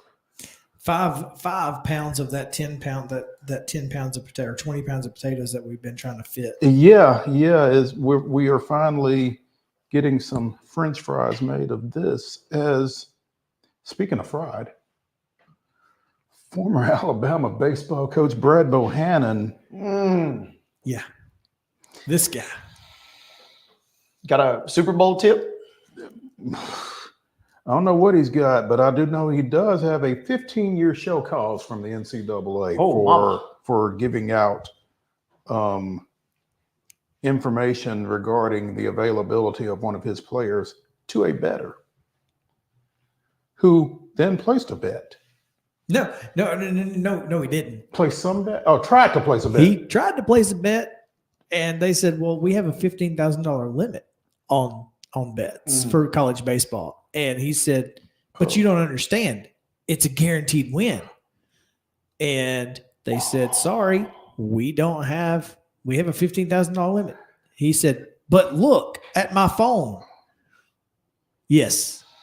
And then when he obviously showed them his phone, they are obligated to report it.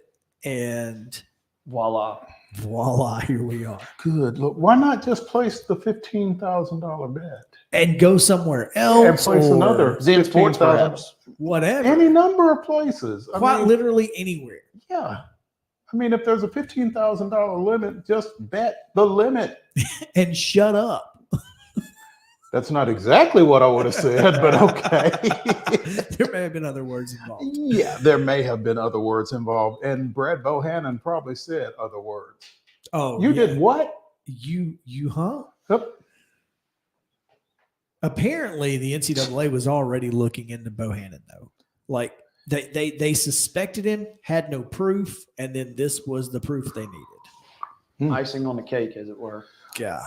On top of the evidence against Bohannon, according to a story on CBSSports.com, the NCAA says another factor in its ruling was that the former Alabama coach refused to cooperate in the investigation. That led to a harsher penalty, which the NCAA announced on Thursday. Yeah, because not only did he get a 15-year show cause, if somebody does hire him, they got to pay him for 5 years before he can step foot on the field. Is it 5 or 3? 5. That's what I saw. I'm looking at 3 years of probation. No, probation. You're talking. There's a 5-year suspension followed by 3 years of probation. I'm not seeing the 5-year probation. A 5-year suspension. Oh, there is a 5-year suspension on top of everything else. So if you hire him, he has to sit for 5 years before he can step foot on the field. You got to have some big baseball problems to think about hiring a guy that you can't. Yeah, he's done. Yeah. Oh, yeah. At the collegiate level, he can go coach at Plainview, where they can talk about show causes all day long. In Rainsville, Alabama. I was going to say shades of Donnie Tyndall in terms of the length of the show calls there. I don't just 10 years for Donnie. Yeah. 15. Mercy. During the show cause order, any employing member institution shall restrict Bohannon from any athletically related position. Okay, here we go. If Bohannon becomes employed during the show cause period, he shall be suspended for 100% of the baseball regular season for the first 5 years of his employment. That's insane. So clearly, as you said, he's done. Dunzo. D-U-N done. What an idiot. Good. Well, which it's not, they suspected him, but okay, it's his buddy who screwed this up. Oh my goodness. Yeah. Attempted to place a $100,000 bet on LSU, and Cincinnati Sportsbook said $15,000. Huh. If it's that much of a sure thing, you were just going to stop at $100,000 though? Right. If it's that much of a sure thing, bet the 15 and keep it moving. Take what you can get. But what makes you show them the text? That's what's crazy. What is that? Because he was so adamant. He said, no, you don't understand. This is a guaranteed winner. You don't understand. $15,000 limit. But here's the thing. They don't want it to be a winner. Right. You're telling the people that it's a guaranteed winner who don't want you to win. This doesn't make sense. They ain't for you. No. Goodness. And at the end of everything, and I forget the exact wager in terms of what was placed or attempted to be placed. Nothing is ever a guaranteed. That is true.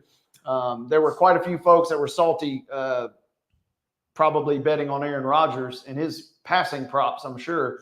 Mm-hmm. Imagine you had an over 5 yards passing prop on Aaron Rodgers in week 1. Goodness. And guess what? It's a loss. So it could have been as close to a guarantee as possible. Absolutely. So much so that it looks like $100,000 worth, but limited to 15. And like, oh man, come on. We got the info. Let's not. And there are ways to go around that. He could have gone to different places obviously that's way more inconvenient than probably this gentleman was into. He just wanted to get his $100,000 from one place.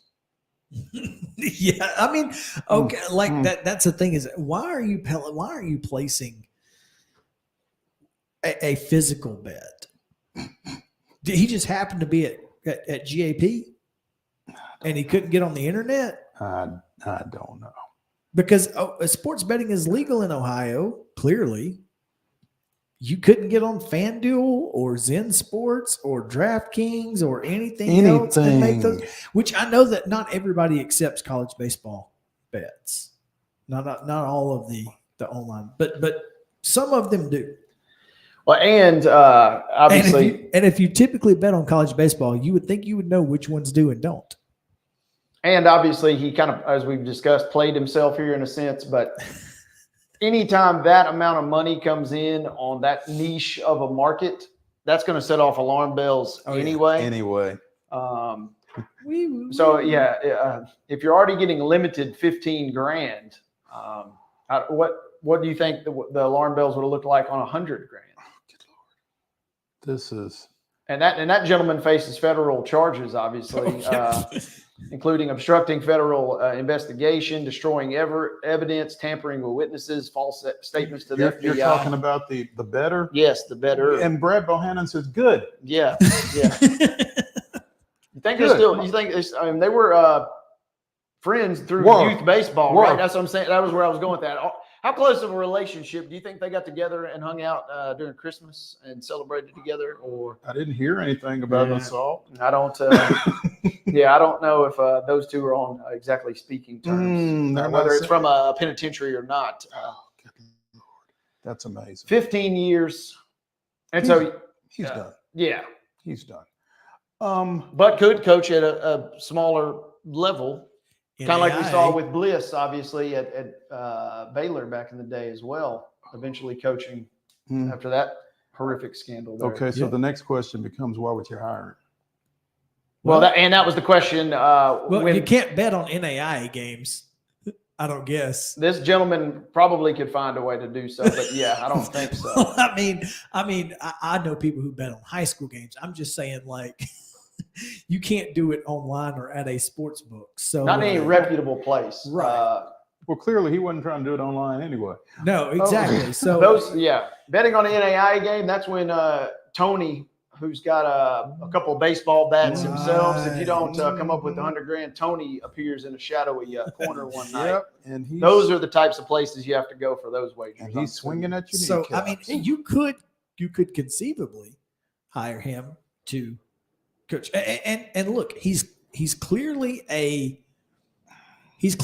talented enough coach to coach in the SEC, and had Alabama rolling. By the way, they rolled way better after he was gone because he wasn't shaving points anymore, apparently, or scratching pitchers who may or may not have been healthy. We don't know, but he clearly was good enough to get the job in the Southeastern Conference. So you have to think at some level, he's a pretty good baseball coach. So some high school's going to hire him, or if not NAIA or NJC, you got a junior college options. I mean, there are places to end up, but I mean, is he facing federal charges? I don't know. But to wrap this up, the next question there is, if you have coached in the Southeastern Conference, do you really want to go coach at Shelton State? I mean, if they're going to pay me money, because what else? I mean, unless you're going to go, get into the financial sector or something, be a financial planner or something. I don't know. You definitely don't want to go coach at, Columbia Central or Plainview. I mean, is Shelton State better? I don't know. That's a good question.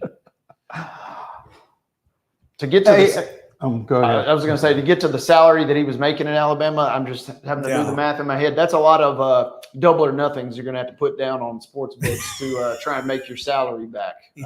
Sorry, I had to.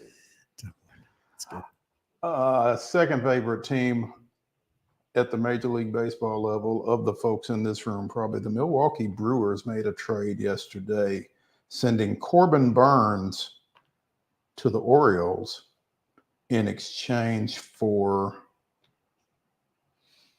a competitive balance round A pick in 2024. The 34th overall. 34th overall pick in the 2024 draft. Infielder Joey Ortiz and left-handed pitcher D.L. Hall. As if trading Burns wasn't bad enough for the Brewers, to make room on the 40-man roster for Hall and Ortiz, former Lexington High School standout, former Mississippi State standout, and current Spring Hill resident Ethan Small, ex-Nashville Sound, now ex-Nashville Sound, was designated for assignment. I don't understand really what Milwaukee is doing, and neither do a lot of the folks that follow Adam McCalvy, who covers the Brewers for MLB.com, because earlier this week or late last week, they just signed first baseman Reese Hoskins, who's coming off of knee surgery that cost him the 23 season with Philadelphia after his oh-so-famous bat slam following his home run against the Braves in the 22 playoffs. I don't know that the slam and the knee injury are related, but maybe. Anyway, bottom line, I don't know what the Brewers are doing. The unfortunate part of this situation is if you're a Brewers fan, not only you have no idea, are we competing or not? Well, and that's not a great place to be. No, it's not a great place to as be. a fan. And here's the thing. I think the Brewers with Corbin Burns were in the same place that the Braves and Max Fried are. Burns was in his walk or going into his walk year this year, I believe. I guess Milwaukee decided they weren't going to be able to re-sign him, get something for him. We've had that conversation. We've had that conversation with people that know more than us about the Braves. You know, do you trade Max Fried? You know, Grant McAuley said, if you trade Max Fried, you got to replace Max Fried. I don't know how Milwaukee necessarily goes about replacing Corbin Burns. Well, unless Robert Gasser is ready to go. But if that's the case, what are you doing? Gassed up? I mean, and Jansen Junk. But I don't understand the Ethan Small move. I mean, they liked him enough, unless he just didn't have any options left. He does have an option left.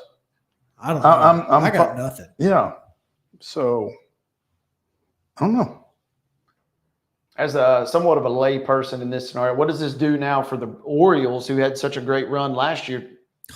Talk about feeling confident. Talk about maybe not know where you stand now. If you're an Orioles fan, you can reach out and almost touch that trophy, and we're just 2 days into February here. And in a division where you've got the Yankees, the Red Sox, the Blue Jays, and the Rays, you need every arm you can get, probably. So, but like you said, Baltimore feeling pretty good about themselves right now. And now you feel like the Astros are probably on the decline. You know, they're not getting back to the World Series every single. You know, you feel like you've got a real shot. I don't know. Don't know what the odds were prior to the trade, but as it sits right now, Baltimore listed at 13-1 for your World Series winner. Dodgers 3.5-1. Your favorite. Braves right on their heels at 5-1.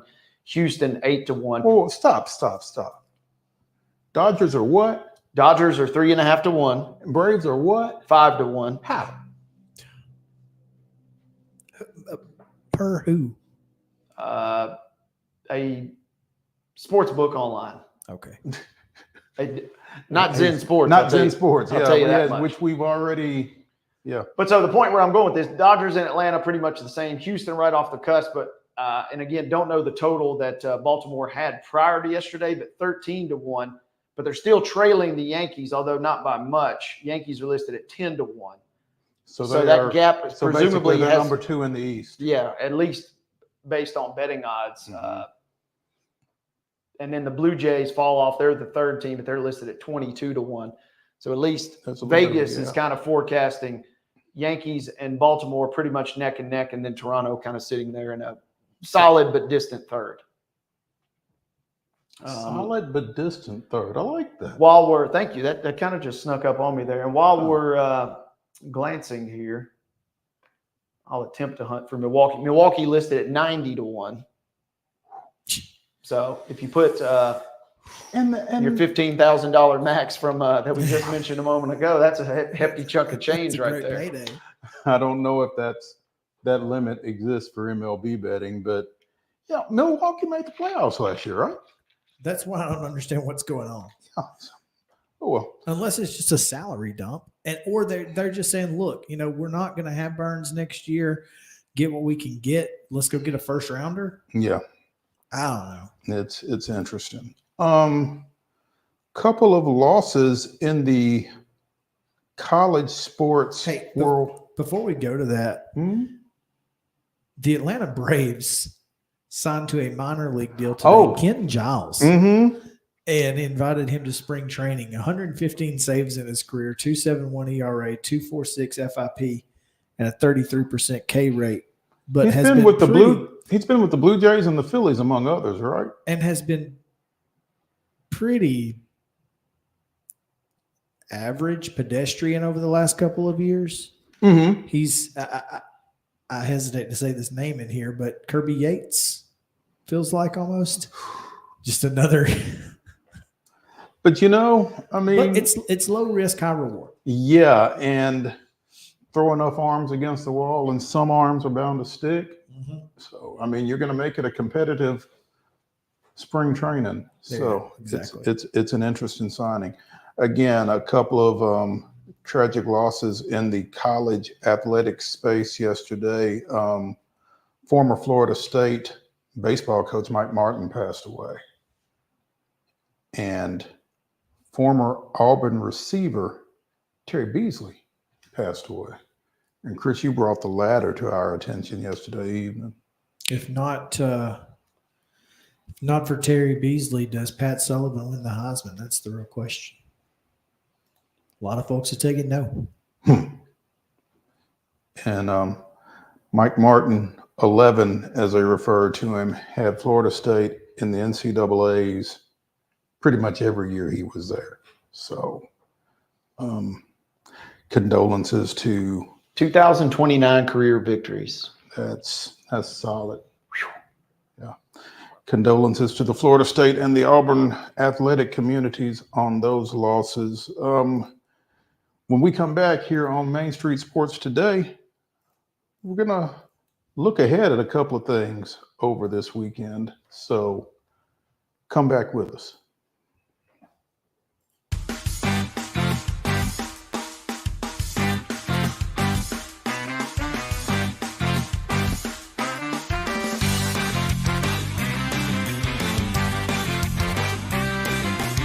Mid-Tennessee Bone & Joint treats your orthopedic injuries and existing conditions. Our trained physicians will get you back in the game faster. Contact us at 931-381-2663 or www.mtbj.net.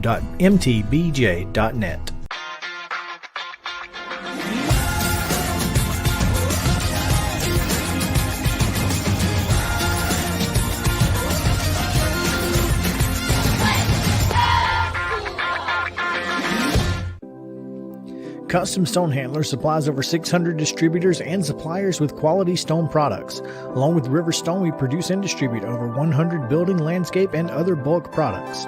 Our goal is to provide quality products, service, and partnerships to ensure our customers' success. We firmly believe that the measure of any person or company is how they treat other people and customers. Give them a call at 931-490-4990 or visit CustomStonehandlers.com. A game without a crowd is just a scrimmage. A performance without an audience is just a rehearsal. Without your presence, high school sports and the performing arts aren't possible. Ensure that these essential extracurricular activities continue to enrich the lives of students in Tennessee. Purchase a ticket to your local high school's game or performance. This message presented by the TSSAA.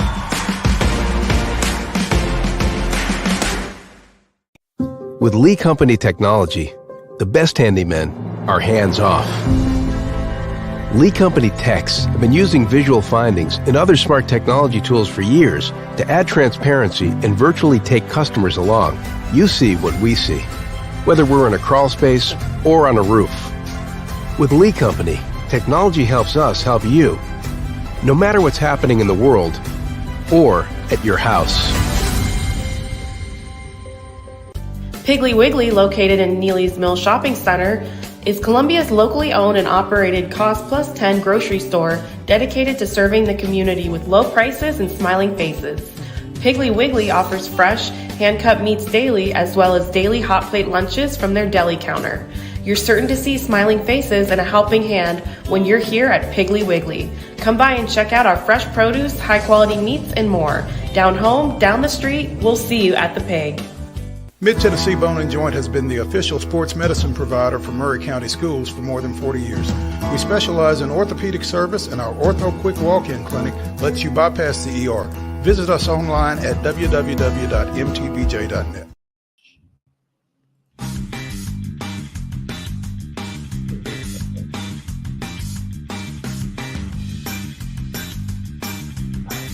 Welcome in for the final segment of the week here on Main Street Sports Today, presented by Mid-Tennessee Bone and Joint. I'm Maurice Patton. That's Wade Neely.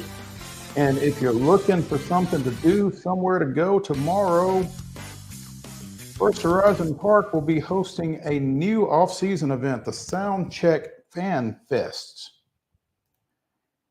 It highlights the annual holiday bundle, which also includes 6 game tickets, a hat, and I guess this was initiated prior to the Christmas holiday because it includes a holiday ornament. I guess that's the holiday bundle. That's not necessarily the Fan Fest. But the Soundcheck Fan Fest will allow fans to meet with Sounds players, both present and former. Wow.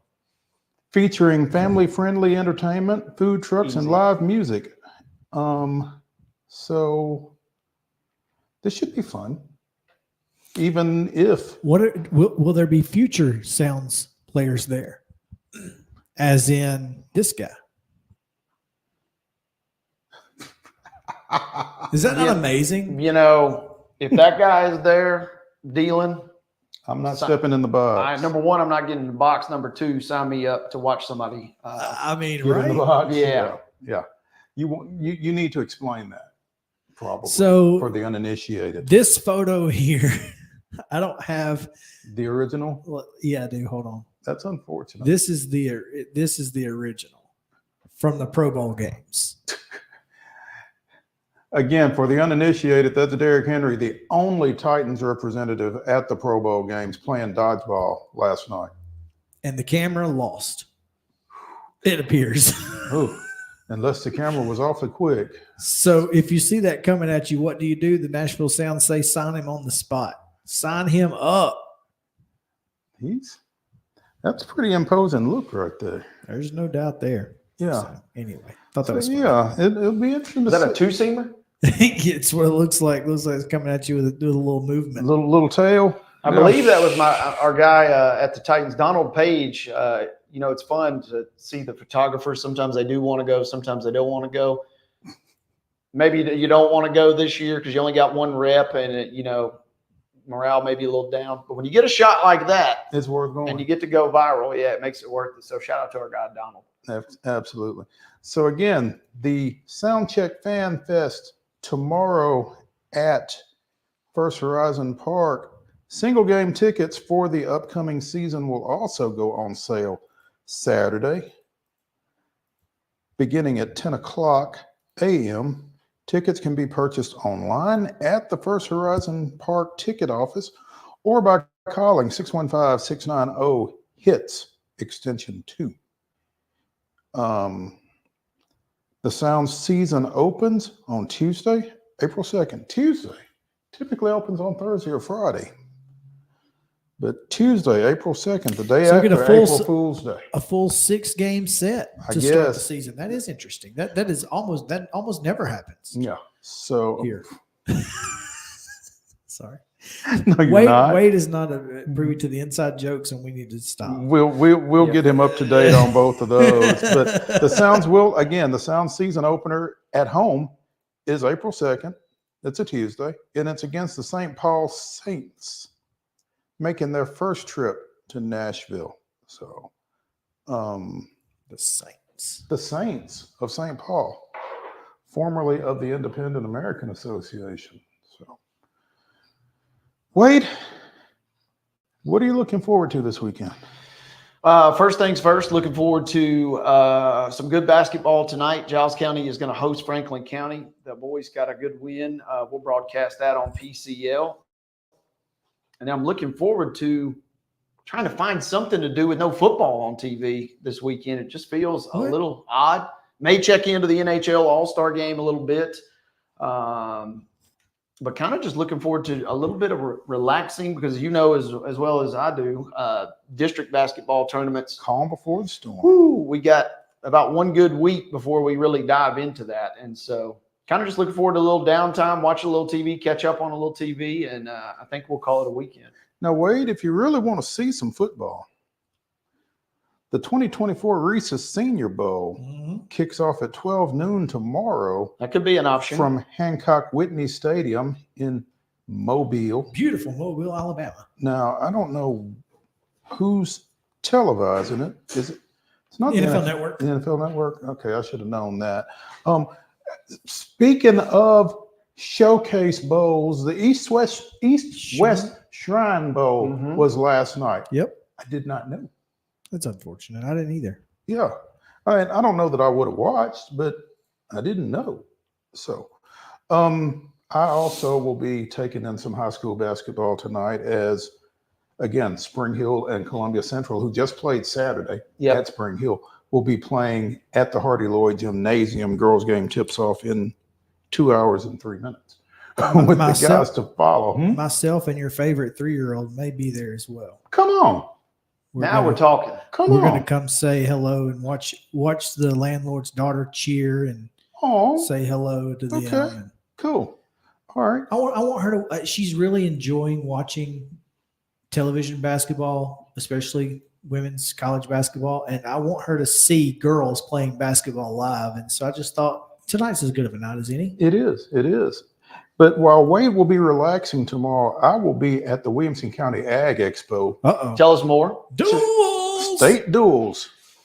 Wrestling, not wrestling. Yep. As key distinction. Very. As Summit and Brentwood will both be in action in the Class AA. Summit drew Cleveland right out of the box. Blind draw. Okay. That is. I'm assuming that's a tough draw. That's like Summertown and Loretto. Meeting in the first round of the state tournament. Okay.